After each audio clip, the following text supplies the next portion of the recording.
What is happening, gamers? This is Bradley here and welcome back to another news roundup. And there's some pretty good Nintendo news today. So to kick us off, that people were hoping that Mario Kart 8 would be the spur to kick the Wii U into gear and start steamrolling things. After Super Mario 3D World didn't do a whole lot, and Mario Kart 8 is actually doing pretty good. Nintendo made an official announcement to share the news and that during its first weekend on the market, Mario Kart 8 sold more than 1.2 million units worldwide, which is pretty good for just being out for a few days. Mario Kart 8 also seems to be moving some units, as it's been revealed for the UK that hardware sales for the Wii U increased by 666%.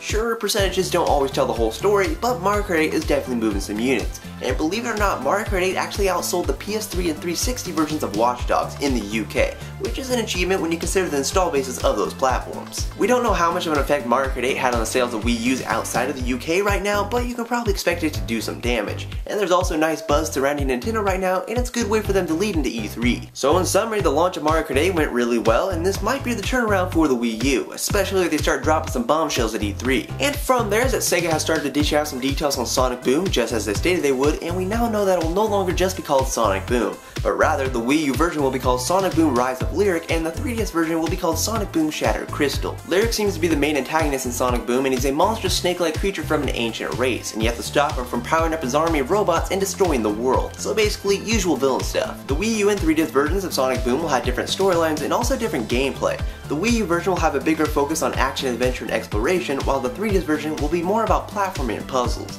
So it seems like the 3DS version will be more along the lines of classic Sonic. The new character Styx will also have a prominent role in Sonic Boom Shattered Crystal, which is the 3DS version, as her best friend Amy gets kidnapped by Lyric, so you'll get to play as Styx and throw her boomerang around. But there isn't any word yet about Styx being playable in the Wii U version. There will also be some connectivity between both versions, where the unique collectibles that you find in the 3DS version will unlock special content in the Wii U version. What that special content is, we don't know. So Sonic Boom Rise of Lyric and Sonic Boom Shattered Crystal will have completely different gameplay, so it's up to you to pick which one you think sounds better, or maybe you'll decide to pick up both. But you can look forward to Sonic Boom in November of 2014. And from there, that Nintendo has released a new system update for the Wii U that isn't just to improve system stability. No, we finally get the Quick Start menu that Nintendo announced some time ago. So now you can bypass the home screen and boot up one of your 10 most used games and applications that much quicker. Other new additions include where system updates will now download and install on the Wii U even when it's in standby mode, which is neat, and also you can now receive full screen alerts and notifications on the Wii U gamepad controller even when it's in standby mode. I actually disabled the full screen alerts because I just don't want my Wii U gamepad turning on during the middle of the night, but hey, maybe you want to have it on.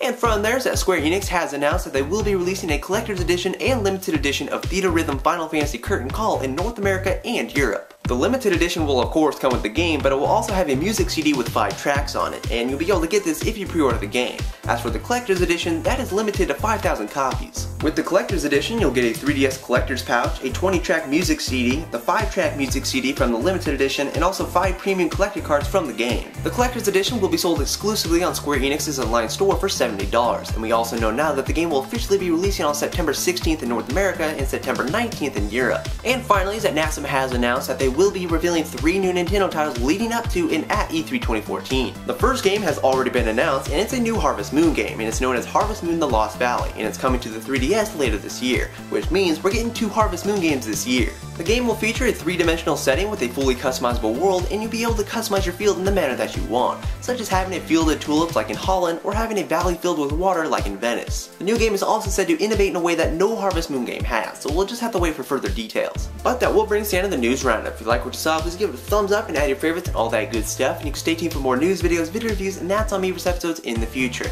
There will be a review for Mario Kart 8 and also 1001 Spikes at some point in the future, and also the 25th episode of That's On Me will be going up this Saturday, so you can stay tuned for that. And we'll talk to you later in the next video, guys. Bye!